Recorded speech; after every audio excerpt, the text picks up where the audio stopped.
कुछ रामपाल दास के समर्थक यहाँ पहुंचे थे और आप कह रहे हैं कि आपका परिवार कबीरपंथी है, क्या इससे जस्टिफाई कर रहे हैं आप? देखिए नहीं, मैं ये नहीं कह रहा हूँ। आप फराक दिली की बात कर रहे हैं, लेकिन एक बुजुर्ग विधायक हैं, आपके सहयोगी भी हैं विधानसभा में, दादा गौतम, उनको क्यों रुसा रखा? देखिए मैंने तो देखो पहले भी कहा था भाई, आज भी कह रहा हूँ। अपने बयानों को लेकर अक्सर चर्चा में रहने वाले cabinet minister doctor Arvind Sharma, पिछले दिनों परशुराम जयंती मनाई गई, कई विवाद उस पर भी उठे। डॉक्टर साहब हमारे साथ हैं, क्या विवाद थे, कैसा समारोह रहा? डॉक्टर साहब सबसे पहले तो आपका स्वागत है। बहुत बहुत धन्यवाद, राम राम, नमस्कार। पूरे प्रदेश भर से समाज के लोग आए थे परशुराम जयंती में, कुछ विवाद भी हुए थे कि पता नहीं किस किस को बुला लिया गया।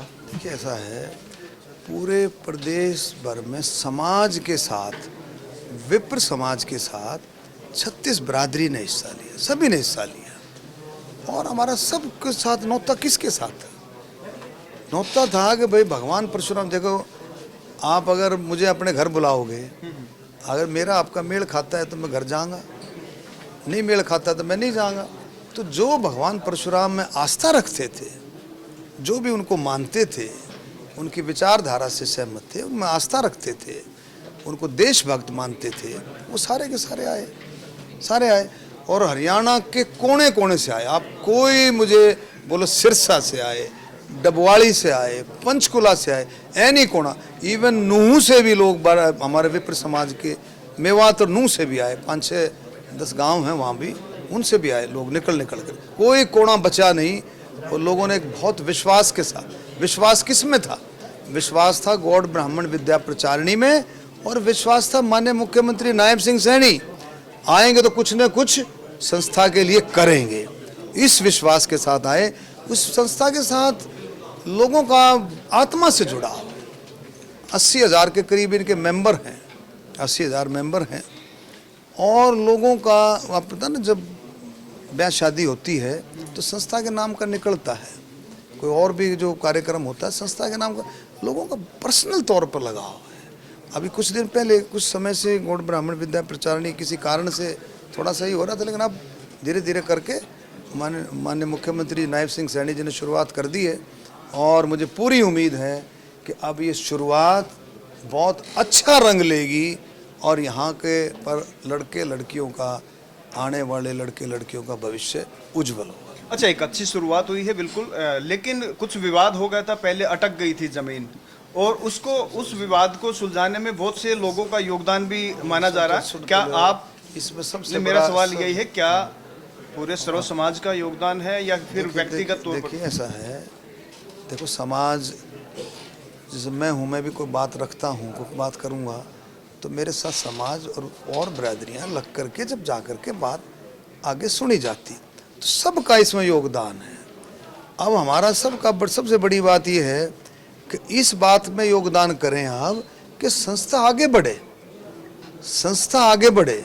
मतलब जो उसके ऊपर हमने शुरुआत करनी है वो कैसे आगे बढ़े, सब ने मिलजुल करके इस बात को आगे बढ़ाना है कि वो ज़्यादा से ज़्यादा, जल्दी से जल्दी, बगैर देरी के काम शुरू हो, और काम शुरू होकर के जल्दी जल्दी कंप्लीट हो, और वहाँ पर 4 चांद लगे। परावर गांव ने जितने विश्वास पे दी, सरकार ने इतने विश्वास पे दी, माननीय मनोहर लाल जी ने इसकी सारी टेक्निकल प्रॉब्लम्स को दूर करके, अब हमारे मुख्यमंत्री नायब सिंह सैनी जी ने एक कदम और आगे बढ़ाते हुए एक ऐसी शुरुआत कर दी है, संस्था में 4 चांद लग जाएंगे जमीन। अच्छा, मेरा सवाल ये है कि कुछ रामपाल दास के समर्थक यहाँ पहुंचे थे और आप कह रहे हैं कि आपका परिवार कबीरपंथी है, क्या इससे जस्टिफाई कर रहे हैं? देखिए नहीं, मैं ये नहीं कह रहा हूँ। आप पर्टिकुलर ऐसे कर, आपने मेरा ख्याल स्टेज पर आपने 1-2 बात पकड़ ली, स्टेज नहीं देखा आपने। स्टेज पर कई पंथों के साधु संत बैठे हुए थे, राधा स्वामी के बैठे हुए थे, अपने गरीबदास जी, चुरानी धाम के बहुत सारे संत आए हुए थे, उनके अनुयायी आए हुए थे उनके, क्योंकि मेरा चुरानी धाम जाना आना जाना रहता है। तो कबीर, मैं इसलिए कह रहा था, मेरा परिवार कबीरपंथी है। कबीर साहब मेरे घर में हर साल 10, 11, 12 नवंबर को सत्संग, मेरे 12 तारीख को मेरे दादाजी का शरीर पूरा हुआ था, 12 नवंबर को। 120 साल से ये प्रोग्राम चल रहा है, बल्कि उससे भी ज़्यादा आप देखेंगे, उससे भी 80, 20, 125 साल से प्रोग्राम चल रहा है, 120-25 साल से। तो आज का नहीं है। तो जिसको जिसको ये भी पता, भी ये बताओ, छुडानी धाम से जो लोग आए उनको पता है भाई डॉक्टर साहब का प्रोग्राम है, डॉक्टर अरविंद शर्मा जी का सत्संग ही सर। ये जो धूणीदास जी शब्द जिसने गाया, इसको मैंने फ़ोन थोड़ी कराया था, मैसेज था भाई डॉक्टर साहब का प्रोग्राम है। कम से कम 400-500 लोगों की संगत लेकर के आया, 400-500 लोगों की। तो ये मतलब ये प्यार है, लगाव है। और जब इस तरह के प्रोग्राम होते हैं, जैसे ये छिटाकसी थोड़ी होती है भाई तू क्यों आ गया, तू क्यों आ गया। हम ओपन इनविटेशन दे, कोई आओ भाई। जिसको भगवान परशुराम में श्रद्धा है, जिसको भगवान परशुराम में विश्वास है, जिसको हमारे अंदर विश्वास है, जिसको संस्था के अंदर विश्वास है, वो कोई आओ। जिसको गौड़ ब्राह्मण संस्था में विश्वास है वो चल कर। आप उन लोगों को नहीं देख रहे, आप उन लोगों को नहीं देख जो 20-20 किलोमीटर भी पैदल चले हैं, हकीकत है। उन लोगों को नहीं देख रहे। और उस संस्था में पत्थर लगेगा, 50 साल के बाद ये काम हो रहा है। मैं हकीकत बता रहा हूँ, मैं आपको उनके टेलीफोन नंबर दूंगा, उनके नाम दूंगा, आप उनसे बात करके देखना। अच्छा, एक का टेलीफोन आया, सुनो, ये कौन सा गांव था रे ये है?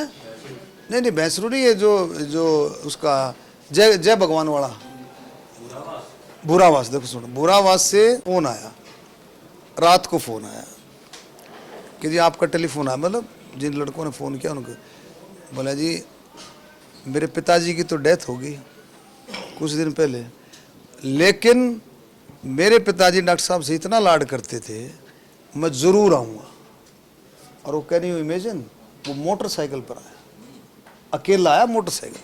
तो लोग आपने ये पता, आपको अगर गहराई इस प्रोग्राम की पता लग जाए तो दीवानगी हो जाए कि किस तरह से लोग संस्था से, मेरे से नहीं, संस्था से जुड़े हैं लोग, संस्था को इतना पवित्र मानते हैं। जैसे मेरी बेटी की शादी हुई, मेरी बिटिया की शादी हुई, तो हमने संस्था के नाम के 2100 रुपये हमने संस्था के नाम के निकाले। मेरे पिताजी की 17वीं थी, मेरे पिताजी की 17 में हमने 11,000 रुपये संस्था के नाम के निकाले। तो मतलब संस्था के नाम का निकलता है। कितना लोगों में प्यार प्रेम आप देखो, जो गौशाला का निकालता है, और अपने गांव में जो धाम होता है, अपना खेड़ा होता है, उसके नाम के निकालता है, अपनी और मानता के नाम का निकालता है, अपने कुल गुरु के, कुल देवता के। तो इस तरह संस्था के नाम का निकलता है इतना। ये बातें होगी। आप फराक दिली की बात कर रहे हैं, लेकिन एक बुजुर्ग विधायक हैं, आपके सहयोगी भी हैं विधानसभा में, दादा गौतम, उनको क्यों रुसा रखा? देखिए मैंने तो देखो पहले भी कहा था भाई, आज भी कह रहा हूँ, दादा को तो कल भी कहा मैंने प्रेस में, तू भी सुन ले भाई जांगड़ा। भाई दादा गौतम हमारा बड़ा भाई है, हमने, हमारे दिल और दिमाग में कोई भी ऐसी बात नहीं है। हमने हमेशा दादा गौतम का सम्मान किया है, आगे भी हम उनका सम्मान करेंगे। अब हमारी सोच जो है, डॉक्टर अरविंद शर्मा की सोच, अब मेरी सोच है कि किस तरह से गौड़ ब्राह्मण विद्या प्रचारिणी जो ये 4 पत्थर रखे हैं, किस तरह से आगे बढ़े। अब मेरी सोच ये है किस तरह से आगे बढ़े। हमारा किसी से कोई मनमुटाव नहीं है। दादा को मैंने पहले, कल आप तो आज आप बैठे हो, मैंने कल भी कहा, इससे पहले भी कहा मैंने, कोई बात नहीं, वो जो कहते हो मैं अपने दिल से उनको भाई मानता हूँ। अच्छा, आप 3 लोकसभा से चुनाव लड़ चुके हैं, आपकी जिम्मेदारी भी काफ़ी होगी। मंत्री जी के पास आते हैं, 20, 25, 27 साल के हैं, और यहाँ पे मेरे ख्याल से ऐसा है, देखो ऐसा है, मंत्री नहीं है। अपने जिम्मेवारी को बेखूबी निभाता हूँ, पूरी कोशिश करता हूँ, जिसका कोई काम होने वाला हो। कुछ काम ऐसे होते देखो, एडमिनिस्ट्रेटिव तौर पर काम अटक जाते हैं कई एक। अब कल एक टेलीफोन आया कि बोला जी आंधी में 2 खंबे पड़ गए, 2 खंबे पड़ गए और 2 दिन हो गए जी खंबे नहीं लग रहे। फिर बोला जी टेलीफोन, बोला मन न कराया था टेलीफोन, वो SD और JE आया, 1 खंबा दला गया, लाओ दूसरा भी गया था, वो गिर गया। तो इसका मतलब एडमिनिस्ट्रेशन अच्छे से काम कर रहा है। जब उसके टेलीफोन से वो आगे खंबा लगा दिया, 1 खंबा हुआ था वो गिर गया होगा, नहीं ढंग से लगा हुआ, तो बोला जी एक आप फ़ोन कर दो, एक बार वो पक्का हल आ जाए। तो लोगों के छोटे छोटे काम हैं। अच्छा, रोहतक झज्जर का मंत्री कौन है? कौन? रोहतक झज्जर का मालिक और मंत्री है नायब सिंह सैनी। नायब सिंह सैनी मुख्यमंत्री, रोहतक झज्जर का मंत्री वो है। आपकी भी हम तो जिम्मेदारी उसकी सही होगी ना, जिम्मेवारी हम जो आते हैं आप देख लो, सारा रोहतक झज्जर भरा होगा। जो मेरे पास आता है, जो मेरे से बढ़ सकता है, वो मैं पूरी सेवा करता हूँ। और मैं तो फिर कहता हूँ, मुझे लीडरी नहीं चाहिए, फिर इसको भी छापना, मुझे लीडरी नहीं चाहिए, मैं तो सेवक हूँ, सेवक ही रहना चाहता हूँ। लीडरी जिसने करनी हो कर लो, मैं तो पैदाइशी सेवक हूँ भाई, सेवक ही रहना चाहता हूँ। यही संत मते का यही सबसे बड़ा मंत्र है, सेवा सेवा सेवा। हम तो सेवक ही रहना चाहते हैं। शुक्रिया।